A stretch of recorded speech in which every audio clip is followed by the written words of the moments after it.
Ils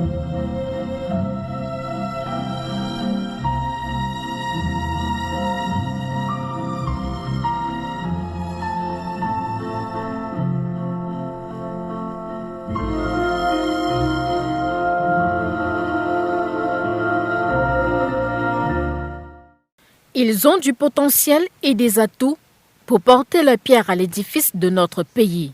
Mais très souvent, ils sont mis à l'écart. Eux, ce sont des personnes handicapées. Pour pallier cela, Prom Handicam, à travers le Center Cameroon Cluster Programme CCCP, a initié un plaidoyer pour l'employabilité des personnes vivant avec handicap. Dans le département du Foundi, région du Centre, où le CCCP est implanté depuis des mois, l'action porte des fruits. Marie-Lucienne, esthéticienne, reconnaît l'apport de ce projet. C'est une structure que je ne connaissais pas, je n'avais jamais appris. Et j'étais surprise lorsqu'on m'appelle, me dit que c'est une camarade qui m'appelle, me dit demain là, il y a des gens qui vont t'appeler, viennent chez toi, il y a une formation, voilà. J'ai dit ok. J'ai d'abord voulu me décourager parce que j'avais d'abord suivi une formation en août et ça n'a pas marché. Et j'ai dit ok, j'attends donc voir ce que ça va donner. Quand donc on m'explique ce qu'il y avait à faire, j'ai dit bon, pourquoi pas. Pourquoi pas? Et là, je dis franchement, sincèrement, merci à Prom Handicam parce que je ne sortais pas en fait, je n'aimais pas sortir. Et quand je vais donc, il fallait commencer la formation, je me suis dit, est-ce que je serai à la hauteur? Est-ce que je vais arriver? Il faut sortir tous les jours, il faut. Bon, j'ai dit, j'essaye et ça a marché. Un impact qui est aussi psychologique. Grâce au psychologue Pascal qui a franchement un travail énorme. Parce que c'est vrai, il prenait de son temps, il venait. Bon, vu son travail aussi, il n'a plus franchement ce temps de se déplacer et venir. Mais nous sommes en contact. Quand j'ai quelque chose qui me dérange, je lui écris et on essaye de dialoguer, il me donne son point de vue.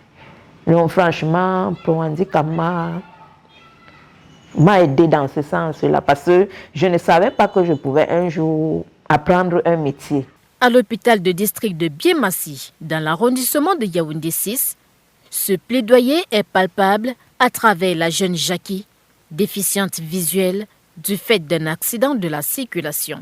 Je travaille en convivialité avec tous les autres techniciens. C'est moi qui fais souvent l'accueil des patients. Je les explique le déroulement de leur examen. J'installe la cassette et j'envoie aussi les rayons X pour la réalisation de leur examen. Bon, dans l'ensemble, aujourd'hui j'ai perdu la vue. Donc avant je voyais, maintenant je suis malvoyante. Voilà, maintenant je suis en stade de perfectionnement ici là. Ça fait déjà 1 mois. Les administrations publiques mises à contribution font écho des politiques de prise en charge des personnes vivant avec un handicap. Les personnes handicapées occupent une place de choix. Depuis l'admission, c'est-à-dire depuis l'accueil, jusqu'à la dispensation des soins et même en service d'hospitalisation, les personnes handicapées, n'est-ce pas, bénéficient d'une attention particulière de tout le personnel, à quelque niveau que ce soit, de la chaîne de prise en charge. D'abord, les personnes handicapées sont dispensées de tout alignement au niveau de l'hôpital. Ils sont reçus en priorité dès qu'ils se présentent.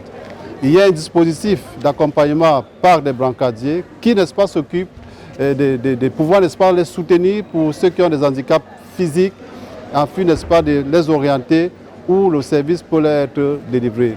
En dernière position, il y a l'accompagnement sur le plan financier. Les personnes handicapées bénéficient, n'est-ce pas, des réductions sur tous les gestes médicaux conformément, n'est-ce pas, à leur pourcentage d'invalidité. C'est une mesure qui est non pas seulement du ministère de la Santé, mais également du ministère des Affaires sociales.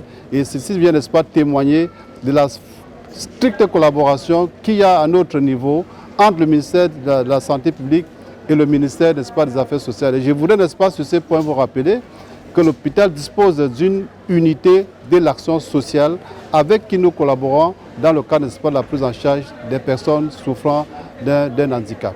Au-delà des politiques, la collaboration a été renforcée avec Prom Handicam. Effectivement, le Prom Handicam est une organisation de la société civile avec qui nous collaborons activement, dont nous bénéficions d'ailleurs d'un accompagnement sous plusieurs formes, sous différents aspects, dans le cadre, n'est-ce pas, de la prise en charge des personnes handicapées, que ce soit la prise en charge préventive, que ce soit la prise en charge curative. Et cette prise en charge curative, elle peut être hospitalière, elle peut être même au-delà de l'hôpital. ProHandicam est un soutien considérable. Mais il y a aussi également l'accompagnement au niveau de la formation du personnel, à l'appréciation et à la préhension, et tout au moins à l'appropriation de ce qui est handicap. Bien que l'intégration de plusieurs personnes handicapées dans les services publics reste infime, le CCCP a eu à former bon nombre de ces personnes dans le sens de leur autonomisation. C'est le cas de Nelly, ressortissante du Nord-Ouest, qui a migré à Yaoundé à cause de la crise qui sévit dans la région. Quand je suis venue de Bamenda avec les greffes de ce côté, je suis arrivée à Yaoundé et ProHandicam m'a aidé à travers M. Fouda et ils m'ont beaucoup aidé. Je suis très contente pour cela parce que si ce n'était pas ProHandicam, je serais à la maison sans rien à faire. Rahim, passionné de restauration, a quant à lui trouvé un moyen de s'épanouir au-delà de son handicap. J'exerce ce métier il n'y a pas très longtemps, juste après mon handicap. Bon, et j'ai beaucoup aimé la cuisine aussi, puisque je l'ai fait à l'école en ESF. Il est de ceux qui pensent qu'avec un handicap, l'on peut réussir. Bon, déjà, je veux faire comprendre aux personnes amputées que ce n'est pas parce que nous avons un handicap que nous ne pouvons pas faire quelque chose dans notre vie. Pour cela, déjà, j'ai envie d'ouvrir ma propre structure, un restaurant, d'où j'ai déjà monté mon business plan. Maintenant, il me reste juste un financement pour pouvoir le mettre en œuvre et pouvoir me lancer. Roger, handicapé depuis l'âge de 1 an à cause de la poliomyélite, et Christelle, handicapés âgés de 28 ans, tous formés au petit métier par le CCCP, rêvent d'agrandir leur structure et y appellent au financement. On me cherchait d'abord un local que je quitte sur le soleil. Et si aussi je puis former les autres qui viennent derrière moi pour que tout marche. Je peux dire à mes amis, comme vous me voyez assis là, je suis handicapée. Donc je n'ai pas laissé tout ça là parce qu'il n'y avait pas quelqu'un qui devait me soutenir, me faire quelque chose. Mais moi-même, j'ai aussi montré aux gens que je suis aussi autonome de moi-même, que je peux me débrouiller à faire quelque chose. J'ai approfondi la couture et j'ai aussi les petites choses qui me manquent. Par exemple, les choses là pour ouvrir mon atelier, j'ai besoin de beaucoup de choses. La signature en 2006 de la Convention internationale sur les droits des personnes handicapées et la promulgation de la loi numéro 2010/002 du 13 avril 2010 portant protection et promotion des personnes handicapées ont été implémentées au Cameroun. Une nouvelle stratégie qui a pour ambition d'aller au-delà des précédentes approches médicales et charitables qui avaient une pratique dominante dans notre société.